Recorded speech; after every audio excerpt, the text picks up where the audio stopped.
Well, hello, friends. Welcome to the From Busy to Rich podcast. This podcast exists to inspire advisors like you to increase your profitability and your quality of life, but not just for yourself, also for those that you serve.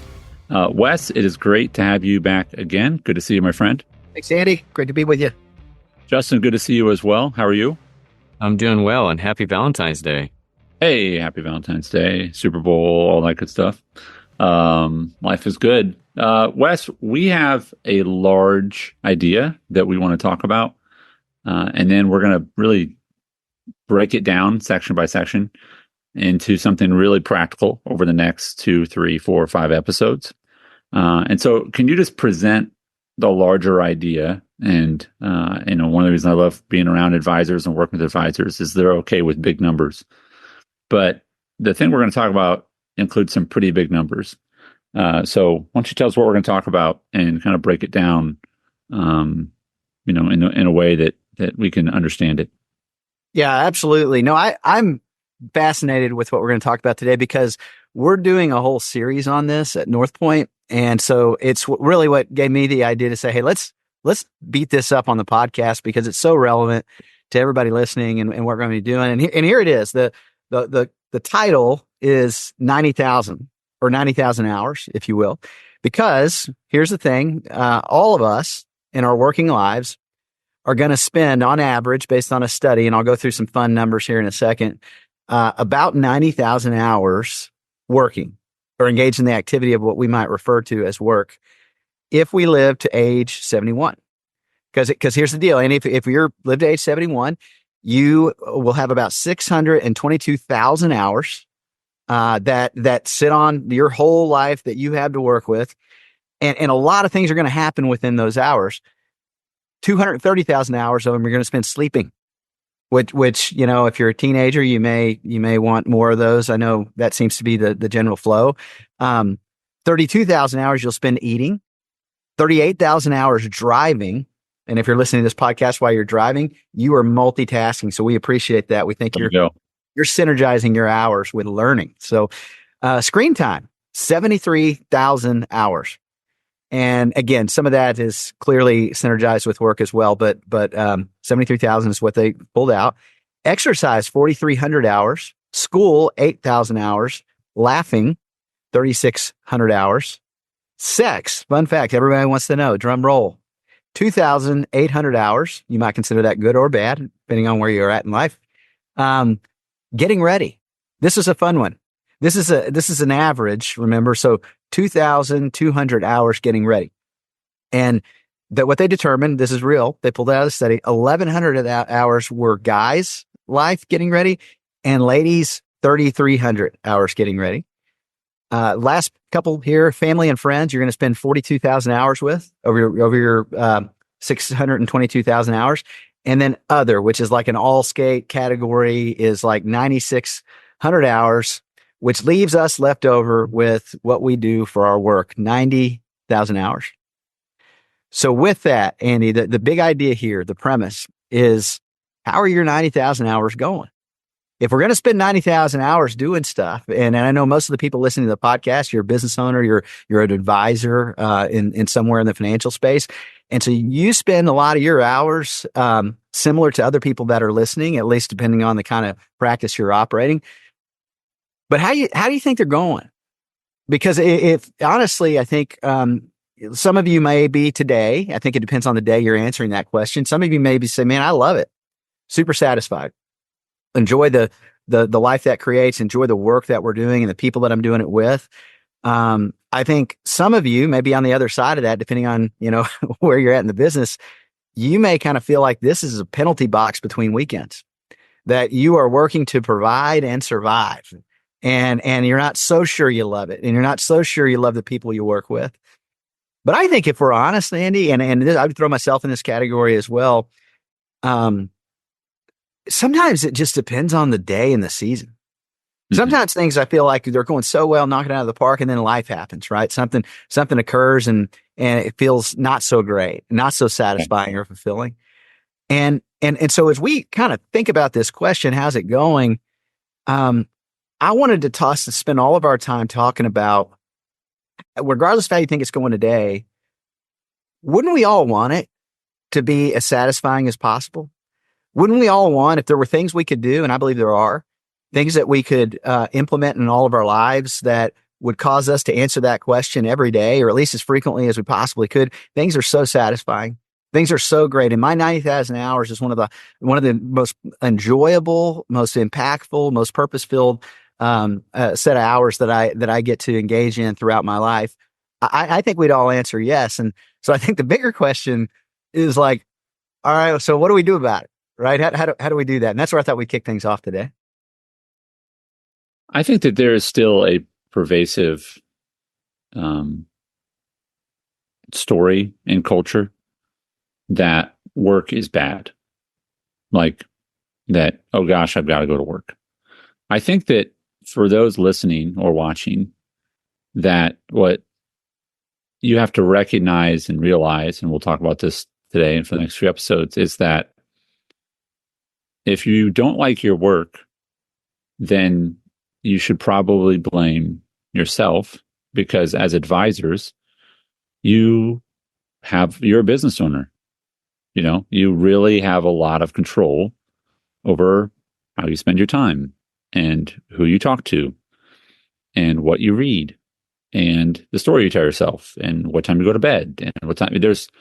There's a lot of freedom that is available to build the kind of work you want. And I think that is very empowering for some people, Wes, and also sobering for others. But I want to start with the premise that you've laid out for us, which is, if you have 90,000 and that is stand in this spot and put this widget together, then yeah, it can be kind of hopeless, and I'm thankful for those people, but that's not who we're talking to. There's a lot of freedom and possibility in that 90,000 hours. And yet you get to talk to hundreds of advisors. I get to talk to hundreds of advisors every year.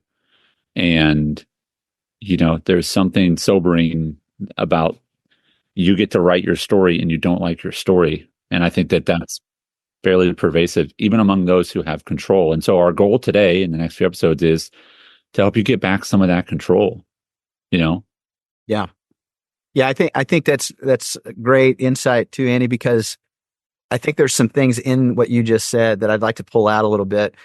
So when we talk about the work, your 90,000 hours being satisfying, that you're, I would say most of the time, most advisors, at least by all the statistics and polls, would say, by a small majority, yeah, it's pretty satisfying. That especially if they've crossed certain lines and been in business long enough, but it's really close to half, based on all the studies that we see. Somewhere around 51% would answer on any given day, yeah, I'm satisfied with my work most of the time. Now, the other part is that if you ask that same subset of advisors, it may still be 51% the next time you ask, but it's a different 51% because I think life has a way of its ups and downs, right? There are things that come and go that we find less appealing, or mindsets that we carry that sometimes make what we're doing less appealing. And we're going to talk about those. But I think one of the things to start with, and if you're depending on if you're a new advisor or maybe are earlier to this work, here's what satisfying work isn't. Satisfying work is not an absence of difficulty. Okay, there is no, in fact, some of the most satisfying things you've ever accomplished in your life are a direct byproduct of having to do something very, very difficult. Absolutely. And I think oftentimes when we think about, well, to be satisfying, it needs to be easy. That's absolutely not the case. Yeah, I wonder too if those who are listening or watching, if you think about what's a time in your life that you experienced just tremendous growth, emotionally, physically, like you were not on vacation. You were not, and I love me some vacations, right? But you were not smooth sailing. Right. There's something that was happening that was refining you. And sometimes what I ask you to just think about, you're like, man, I haven't thought about that in a long time because I don't like to think about that. That sucked, And maybe it was a relationship that bombed, or maybe it was a business failure. Maybe it was a health scare, right? Maybe it was a divorce. Maybe it was, a loss of someone, but like that's when we grow. And yet at work, it's, hey, give me the shortcuts. Yeah. Make it easier for me. And we're not masochistic. We're not like saying, hey, go make life really hard all the time. That's kind of bad. But we are also saying that the path to a fulfilling 90,000 hours is not full of shortcuts and life hacks. It's full of a clear destination and a path that's worth doing that you stick to, right? And that's what we're going to talk about. Yeah. I think it comes to that place of hard for what purpose? Because if I'm really clear on like why I'm doing something, I can do a lot of things that people would define as hard, and I might even enjoy the process of that difficulty because I'm so excited about what's going to happen as a result of that investment. And I think Okay, people. go ahead, Wes. You think people are aware of that, Wes? No. I think people need to maintain awareness of that in order to be able to push through hard things. And I know we're going to talk about a principle here, Andy, that we have embraced and love, that Andy Stanley made famous, called the principle of the path. That I think it gives handles, and I think it gives language so we can see the principle and actually make it come alive in our lives, because it's just really overlooked. I do want to have just a little bit of fun though with just the word principle before we get into the principle of the path, because this is often, like, this isn't new information, what I'm about to say. Okay. But many times it's not that something's new. It's that we either need to be reminded of it, or we need to have language wrapped around it in a different way. Yeah. Let me interrupt real quick, Wes. I think that what is new about what you're going to say is the idea of a principle. And I remember learning it. The principal at your school was your pal. So it's PAL, right? And there's principles, right? Which is these foundational things that are true. I would submit, to challenge you a little bit, Wes. I think that we might think we understand something. Like you said, it's not new. Like, the word, but then like it's sort of like saying, hey, I know about Mount Rushmore. I know it. But then they go, but do you know this about it? And you're like, no, I never understood it to that depth or that degree, right? And I say that because there's some like secret weird stuff about Mount Rushmore that I learned, and I was like, no, I thought I knew what that was. So when you're talking about principle or principles, I think that if I said, do you know what a principle is, most people would say yes. But I think what you're about to share, people will go, oh, I guess that is true. So what are they? What is true about principles that people so check this out. I'm going to say three things, and then I want to kind of dance with each one of them. A principle is not a rule you follow. It's not something you choose to apply, and it's not a law or a rule you can break. Just think about that with me as you're listening to this right now. A principle is... Do them again real quick. Go ahead. Not a rule you follow, not something you choose to apply, and it's not a law or rule you can break.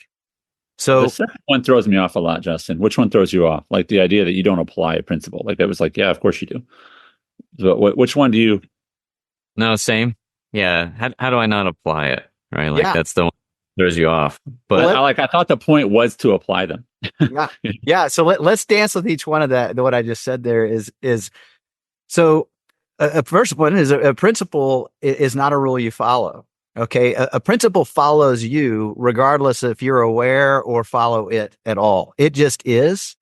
And it will be regardless of your choice to follow it or not follow it. It is with you.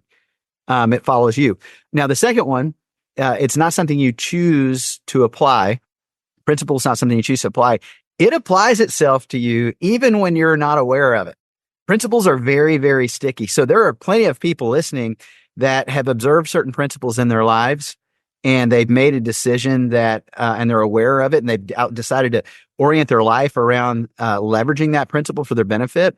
And there's people that are completely unaware of principles that exist in the world, and they're ignoring them to their detriment because they are still going to apply to them whether they are applying the thinking behind that principle or not. And then again, the last one is it's not a law or rule you can break. But if you ignore certain principles, they can absolutely break you. And I think a good example of this, there's a funny old one. You think back to high school, if you studied this in high school, is Archimedes principle. I don't know if you remember Archimedes. But Archimedes, there's a principle, Archimedes principle, that it every time you get into a swimming pool, or you get on a float, or you get on a cruise ship or a boat, or you throw something in the water and it sinks, this principle applies itself to you. Okay, you might say, well, wait a minute, I don't know who Archimedes is or anything about the principle, so it's it's unfair that applies to me or it influences me. And that's the thing about a principle, is it applies itself to us whether we choose to apply it or not. Because you might have put two and two together, as Archimedes is the one who gave us the principle of buoyancy in the 3rd century BC. He explained to the world what had been going on in the world since the beginning of the world. Okay, it's just no one had ever explained it before, and in mathematical terms, he explained why pebbles sink and cruise ships float. And so it's a thing where this principle of buoyancy, it existed long before Archimedes discovered it, or long before he made it the world aware of it, Right. And it was affecting people, whether they were saying, "Well, I'm applying that principle," because principles apply themselves to your life, whether you think you're applying them or not. And I think I will not go down the path that I thought about in a moment, because I would filter this. But there are things that people say in 2024 that I go, that is not up for debate. Like, that is a principle. Like, that is true or not true. And they're like, I don't believe in that. I'm like, it's like saying, I don't believe that rocks sink. You're like, yeah. Okay, you can choose not to believe that, but it has no actual bearing on or influence on the principle, which is Archimedes' principle, or whatever the principle is. Like, I do not believe that the sun will come up tomorrow. You can believe that all you want, but I'm going to assume it's coming up, right? Or I'm going to, so I could go on. But so the point is that, well, let me ask you this, Wes, is the problem that we make principles, or we try to act like principles are optional, and that's what gets us in trouble, instead of submitting to the principle and just saying, all right, those principles are true, I just have to go do that principle, and that is the path to a better life. Yeah, I think it's just we either ignore them to our detriment and don't know how to take advantage of them, or we leverage them for our benefit. And the more aware you are of certain principles and have language wrapped around them, you can actually reverse engineer your life to determine, hey, what am I ignoring to my detriment right now, that I'm experiencing a subpar outcome that I don't want to keep experiencing? Well, there's probably a principle at work, and I think we're going to talk about a lot of these today and over the next few weeks, that if I just begin to understand that exists and leverage it for my benefit, my life, my 90,000 hours at work, and probably all the other hours that we had in there, would be inherently more attractive and better and satisfying than detrimental to myself and all those people that I care about that are affected by those hours. This is for either one of you. Is you kind of jumped over a pretty massive phrase there. You didn't jump over it, but you didn't slow down. So I'm gonna have you slow down again, Wes. Sure. Ignore them. You can ignore principles to your detriment. Or what was the second part of that? Or you can leverage them for your benefit. Leverage them to your benefit. And I think, again, we have to all agree that first, the principle is true. It is not negotiable. The principle does not care about your opinion about it. Yeah. Right. It doesn't care. I don't know how I feel about Archimedes' principle. Archimedes' principle doesn't care about how you feel about it. Like, it is. Okay, cool. Whatever. Right. So you can ignore it to your detriment, or you could leverage it to your benefit. And what's interesting is, if you're listening to us, you're an advisor or you work with advisors. If you're not, welcome, but you're rare. This is the business you're in. You can ignore the history of the stock market to your detriment, right? Or you could leverage it to your benefit, diversification or whatever, whatever you want to do, right? Yeah. And so I wonder, Justin, when you think about this, again, you've had a lot of different, you've lived a lot of life. You're not a very old guy, but you've lived a lot of life. You've done a lot of pretty amazing stuff, I think. Is there anything that comes to your mind? I'm putting you on the spot. Sorry. Anything comes to mind where this is true in other areas where you can ignore it to your detriment, or you can leverage it to your benefit? Something that is just true. Absolutely. I mean, we would agree, I hope we would agree, that gravity exists, right? Like that's a fundamental truth that we experience. And you can choose to ignore it or you can leverage it. I mean, when you go to the gym, that's what you're leveraging, right? When it says the weight on the dumbbell or whatever you're picking Right. up, it's calculation because of that truth. And that can actually help you in benefiting your overall health. The same is applied to us as advisors, to your point earlier. Like there are fundamental truths. I mean, that's the definition of principle, a fundamental truth or proposition that serves as the foundation for a system, belief, or behavior, for a chain of reasoning. Like you have to start somewhere.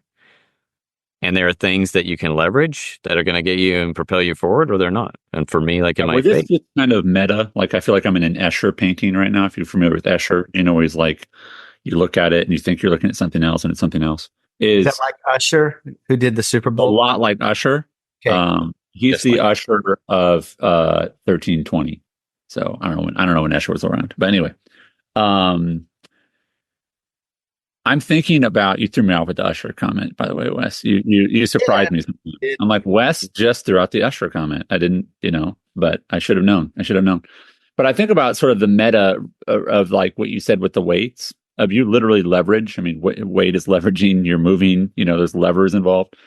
And you can ignore the weight, meaning, there's a gym at our office and I have access to it. I have a little key fob that I can go and I've gone more lately, which I'm really excited about, right?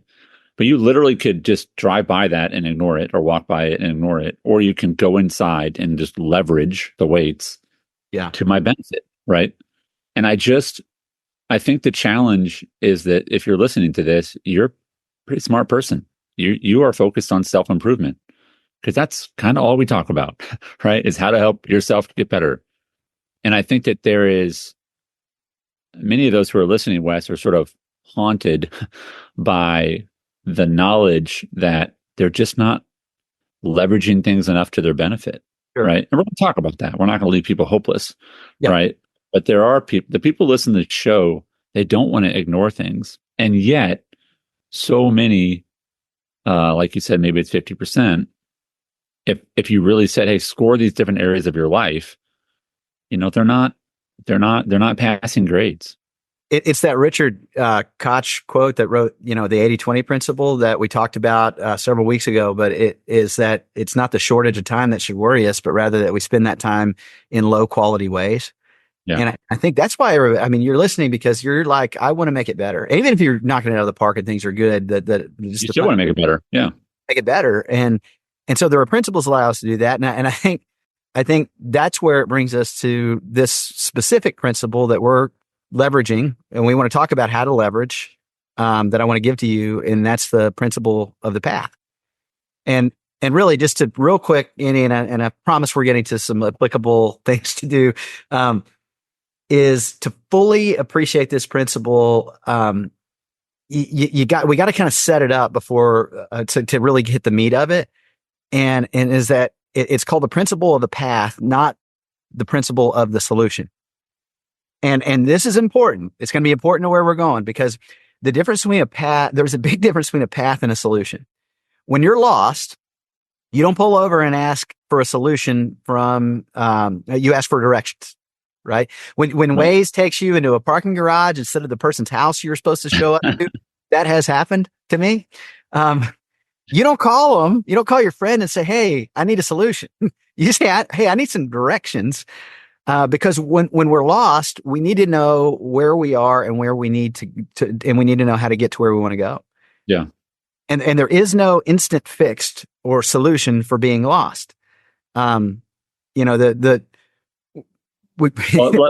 funny, Wes, is I'm thinking of that, and I was driving to downtown Nashville last night for a hockey game, and we had our ways open and things like that. And it's like, if you get lost, and I was navigating for this person and yada yada, you would never call the person and say, like, I need to be in your apartment, like, I want to be in your house. Like, but they're going to say, where are you? Like, because they're obviously not here. Yeah. Like, but I want to be in your apartment. Yeah. I want to be where you are. Okay, but where are you? And you're like, I want to be where you are. And I think, and we laugh, that it sounds ridiculous, but you coach advisors, I coach advisors, and well, advisors will just go, I want to be where you are. And it's like, like now there's some other questions we need to work through before we get to that, right? Well, and the beauty of this is we got a bunch of smart advisors listening. And here's the thing. If you want to throw us in a category, which we often fall into, today and every day of this week, there will be people that go into a counselor's office, a pastor's office, an advisor's office. Yeah.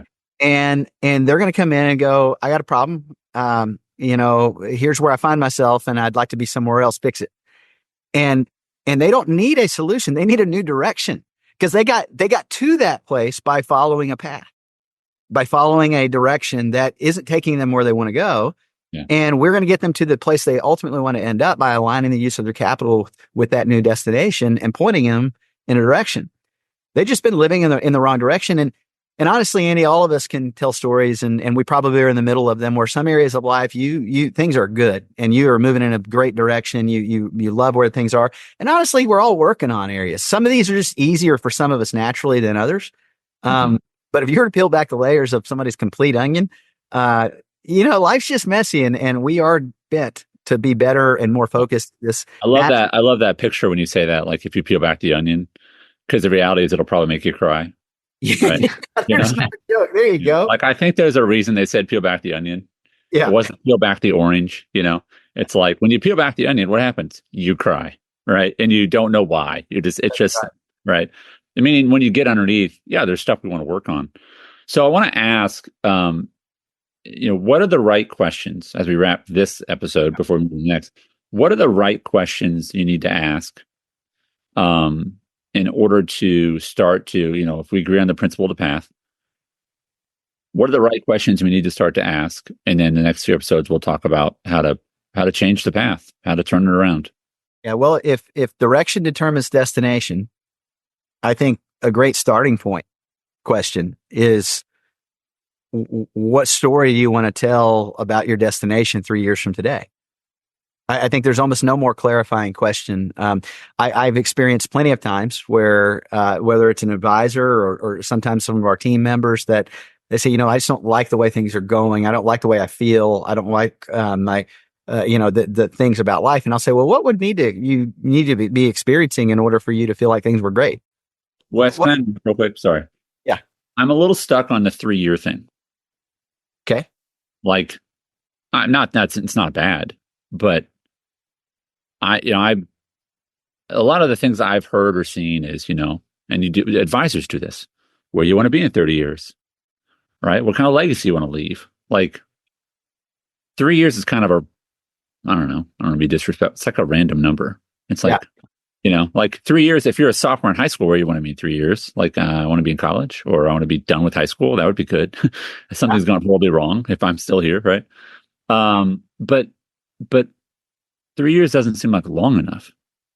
Yeah. I think what I love about 3 years, and again, none of this is like magic, right? It is a point in time that you want to be telling your story, but you don't want to be so far out that it's like almost like fairy dust, right? It's like, so just so far out there that you can't really get tangible teeth in it. I think 3 years is close enough to where, you really got to think about, all right, what is possible over that time, but it's far enough to where you can kind of take some of the handcuffs off of where you find yourself today. So 3 years is kind of that good kind of medium ground. If you want to do 10-year, do 10-year too, but I would back that down into, hey, 3 years from today, because you can make massive, significant change in direction and destination in 3 years. Okay. So it's long enough that you can make some major change. Yeah. But it's not so long that it's really easy to quit. 10 years is so far out there. I want to have a 6-pack in 10 years, and I could do nothing about that today and just keep talking about it. But you could do nothing for 8 years. That's great. Yeah. You do nothing for like 9.5 years if that's all you wanted. Right. I don't know, Justin. For Wes, he's going to need a couple of years. It's funny you say 10 years because ironically, if you take 90,000 hours seems like this like grand number, right? But if you boil that down to like, if I worked 24 hours a day, 365 days a year, which nobody's doing, that comes out to just over 10 years. That's a long time of working day in, day out, if you could do that, to not have a plan in mind. And if something jumped out to me, Wes, as you were talking about from principle to path versus the solution is if I'm tracking right, figuring out that the trajectory that I'm on isn't going to get me where I ultimately want to go. Yeah. But that the new path becomes the solution. It's not just here's a solution, a quick fix, a helicopter is going to come pick you up out of the parking garage and bring you over. It's like a new path becomes my solution for where I want to go. Yeah. Yeah. It's where you got to invest the energy. And I think with this, it's a two-part equation, right? Is really what we're talking about. The principle of path, direction determines destination. Direction, not intention, determines destination. It is where you start out with the clarity of saying and deciding imperfectly, dream a little bit here, but 3 years from today in all the areas of life I care about, including my 90,000 hours of professional life, what story am I telling about the way that looks? A day in the life of me, a week in the life of me, year in the life of me. And don't just tell a story about what you're getting. Tell a story about what you're becoming. Because in large part, a lot of these need to be saturated with your values of not, and again, you may not be living those values today, but you want to be. You want to be generous in the future, and you may not be giving any money away today, but you got to at least start with the end in mind to say, all right, 3 years from today, and understand you're going to evolve and you're going to change. That's why, you hit 3 years and you're always looking 3 years out, and you're always making in-course corrections, because that's a big part of, direction is sometimes headwinds come our way. Sometimes things we couldn't see before. We thought we were on the right path the best we could, but you got to make adjustments. And so we'll talk more about that in weeks to come. But just if you do one thing today in this exercise, one, just hopefully you're, I don't think anybody is disagreeing with like the logic behind here, but you got to begin with deciding what is my destination 3 years from today in all the areas of life I care about. What did I get? But also, what did I become in the process? What are the values that if somebody looked at me and said, that person embraces these things, what are they? Yeah. So we're going to stop there, not because we're finished, but because our show is this long. So we're going to stop that there. And because we had our destination in mind, and it was about 30 minutes, and we're about there. So we're going to stop there. In the next episode, we're going to talk about how do you choose the destination? How do you measure your where you're at on it? What do you do when you get off of it? Your path.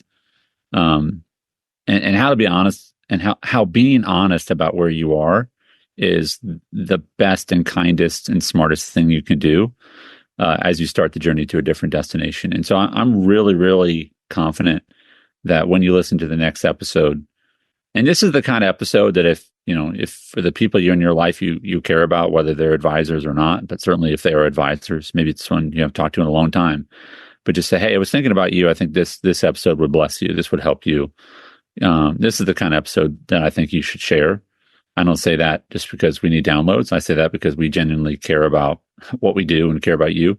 So please, this is the kind of episode that will help other people on their path, and which we trust it's helped you on your path. But we're just starting. So with that, Wes, thank you for your time. Justin, thank you for your time. I look forward to continuing this conversation and helping people down the path. Thanks, Andy.